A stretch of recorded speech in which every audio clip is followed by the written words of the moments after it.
until now, India was probably only worried about inflation. But the predictions and assessment are saying that we need to be worried about more. We need to be worried about El Nino. We need to be worried about inflation, which is changing its form and becoming a Dracula version of stagflation, and also with it comes the shrinkflation. So we are looking at Trilemma, which needs to be solved with multi-pronged strategy. If not, then this trilemma is going to impact India in the worst ways possible. Hello everyone, welcome to Vajiram and Ravi's Flash News. My name is Shubhangi Singh, and in today's session, we will not just be understanding that what is the trilemma we are talking about. We will be understanding the concept behind it. What is stagflation? What is shrinkflation? Why El Nino is a problem? And then we will be moving to understand that what kind of disastrous impacts we are talking about in a combined situation where we are seeing all of these three phenomena. So let us begin with understanding that how we have come to a conclusion that we are looking at a problem coming three ways right in front of us. So when we are looking at numbers, RBI has already warned and multiple other credit rating agencies, World Bank, that how inflationary risks are already arising. How they are arising? Primarily because of the West Asian conflict that we have seen especially in last 3 months. Apart from that, with times we are also seeing higher weather uncertainties across the globe. We have to club this factor in, and we are also expecting El Nino, strong El Nino conditions, Godzilla El Nino, it has been termed in multiple places. That is something we are expecting. And this puts India in a place where we are seeing simultaneously not just climate challenges, but also economic challenges at once. Now to break this down, what are these climate challenges and economic challenges we are talking about? Let us understand the first thing that we have to manage and encounter, that is El Nino. Now when we are talking about El Nino, it is basically periodic warming that takes place of the sea surface temperature. Now, where does this periodic warming of sea surface temperature takes place?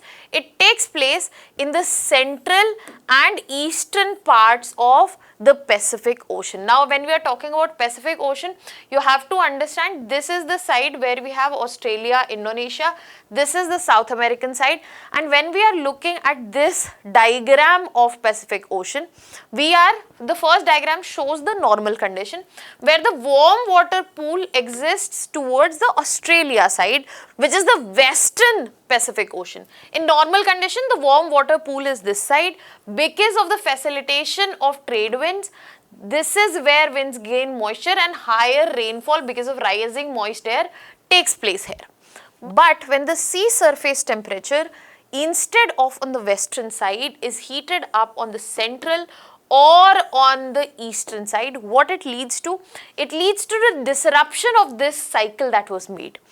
And because of that, the rainfall that was seen in the Asian continent, especially South Asia, and then we are talking about Australia as well, that changes. So whenever this condition forms, which is El Nino conditions, the periodic warming that takes place of central and eastern Pacific Ocean, this is when South Asia, Australia, they see drought-like conditions.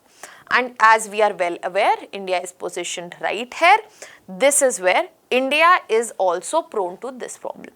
El Nino conditions directly affect the global atmospheric circulation and also the rainfall patterns that we are talking about. Now, because of this, India will see weak monsoon conditions, which we can already understand given that monsoon was how badly stuck. I have already discussed in great detail that how many other factors, weather phenomena, are responsible for monsoon not advancing. You can go and watch that video. Because of the very same El Nino factors, we are seeing extreme heat waves, water scarcity, agricultural losses, and also food inflation. And in this context, when we are talking about weak monsoon conditions, we must remember that nearly 60% of India's cultivated area is still rain fed. That means monsoon is required, and if monsoon does not deliver on the number, then agricultural productivity is going to see a downfall. That means prices, food security and consumers' pocket, all of it is going to be impacted. Now we have addressed the climate challenge, the biggest climate challenge as of now in front of India that we are talking about. Now let us talk about the economic challenges. The first term that I used was stagflation here. Now what exactly is stagflation? Stagflation is a situation characterized by the presence of three situations. First, the general price level in the economy is increasing rapidly, that means there is high inflation. Second, the economic growth is extremely slow, and third, the employment generation is weak, or if you want to say in simpler words, unemployment is increasing. If I ask you now, can you see all of this in our country? Yes, these conditions are present. Now the question is, why is this happening? This is happening because of the rising crude oil prices. We are seeing high inflation. Because of this, supply side disruptions have taken place, high inflation. Geopolitical conflicts have led to tariff wars, disrupted economic growth, and we are also looking at a time where climatic factors are also going to impact the production on the downward trajectory. So all in all, what seems like a scenario which is present and induced by these factors, this is a very difficult situation to solve. Why it is a difficult situation? Let me answer that also. So when we are looking stagflation, it is a situation where we find all three of these present. If we want to address one, we are letting go of the other. How? For example, high inflation is there, right? How can we control high inflation? Let me give you an example. Tighter monetary policy. RBI does what? RBI increases the interest rates so that the loan becomes expensive, the money supply in the economy is reduced, the credit availability and the cost of taking credit also increases. Correct? That is a possibility to control the inflation. But what about economic growth then? People need credit for businesses. Well, how will happen? This will suffer. If you want to enhance economic growth, you reduce the interest rate, but then what will happen to the inflation? If you want to address the unemployment situation, you bring various schemes to generate employment, more money in the economy. It will lead to more demand than higher inflation. So the problem here is you try to solve one, the other one goes in a more devastating place. That is why stagflation is something that cannot be easily addressed, and economies dread this situation. And then we have to look at bigger economic challenge which is directly going to impact us, that is the consumers, that is shrinkflation. So basically what happens in shrinkflation when we use the term, so let's just say back in 2005 you were getting Maggie for 10 rupees, correct? Later it was raised to 12 and then 14. At present I think it is got that you get it for 15 rupees, correct? But let's just say because of the supply and shocks, the packaging got costlier and now the producers have to charge. Now the producers have to charge it at 18, but they know that customers are so used to paying 15, 18 would disrupt the market. It will take away their demand. So what they do in the same price, 15, where they were giving initially, let's just say, where they were giving initially 150 grams, they will change it to 130. Same price, but quantity decreases. And this is where we will be seeing smaller biscuit packets, reduced soap size, lower edible oil quantity and so much more, and without even noticing. It is going to hurt your pocket, it is going to hurt your lifestyle, but you will not be able to see it.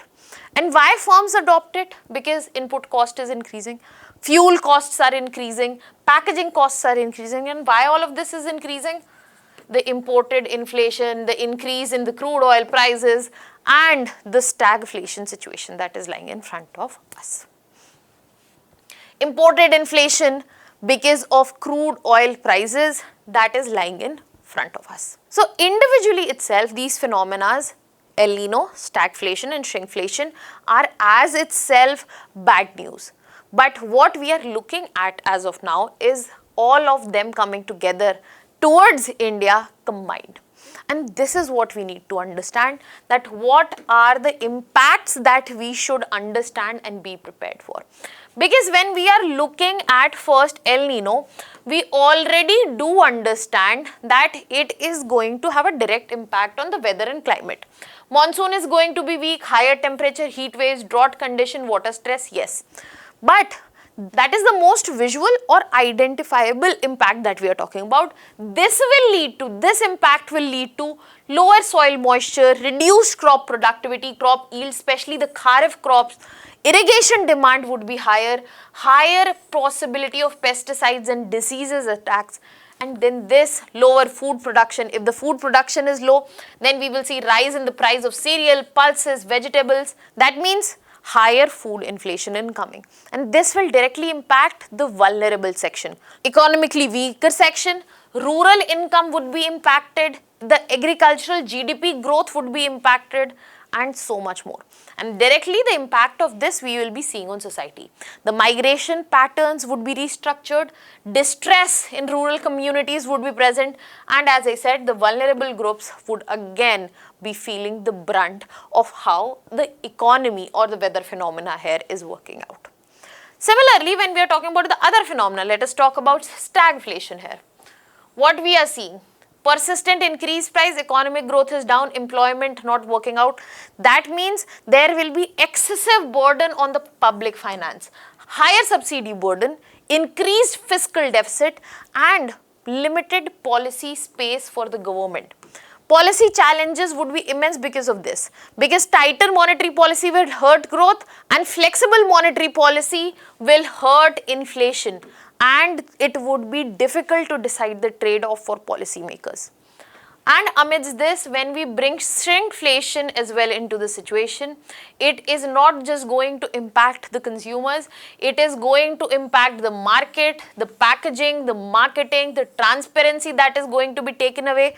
Businesses would have to address the regulatory and compliance concern, and of course, as a society, it is going to create an inequitable impact, especially on the vulnerable groups. Unfair practices will increase, and social dissatisfaction can be higher because of this. Now, individually, as I said, these does not seem the right things to happen to economy, but let us look at the combined factor. When we club all of this, food prices will not only rise, they will rise sharply and stay high. Because El Niño will reduce the crop output, stagflation will bring cost push inflation, and shrinkflation will reduce the quantity. That means it is going to affect the rural poor, urban poor, and also low income families. We will see real income falling. That means stagflation, which indicates weaker jobs, lesser wages, shrinkflation, less value for money. Workers, gig workers, informal sector, all of them will be affected. Economic growth will slow down as supply shocks will be created, demand would be weak, and lower consumption. So smaller businesses, farmers, MSMEs. And all of this shows that there will be higher social and political stress. There will be rise in cost of living, the job insecurity will be present, climate stress, which can lead to protest, distress, migration, and also social unrest. So entire society, especially the vulnerable population, are going to be impacted. And this clearly indicates that as of now, we need a proper integrated economic approach so as to be able to address this well in time. Individually, yes, they are serious. Together, they are absolutely disastrous. So now the question here is, what should be done? So let us discuss the way forward now. When we are talking about the way forward, the first thing that needs to be done, short-term measures that need to be immediately taken to address the impacts that we are seeing, especially of the climate challenge in front of us, such as bringing in the heat action plans into actual action rather than letting them be on papers, bringing establishment of cooling centers, strengthening PDS, that is public distribution system, and proper crop advisories so that farmers are aware and facilitated if any emergency or problem occurs. Because any disruption on the crop, it is going to create waves across the economy. Then in coming medium term, we expect that agriculture also need to evolve to become climate smart and climate resilient. We need to find ways to focus on efficient irrigation because 60% dependence of monsoon of the agricultural area is something that makes us absolutely vulnerable. The way we are dependent on imported goods, this is also imported irrigation that is coming through clouds. The dependence here is also dangerous, and we also need to look in crop diversification.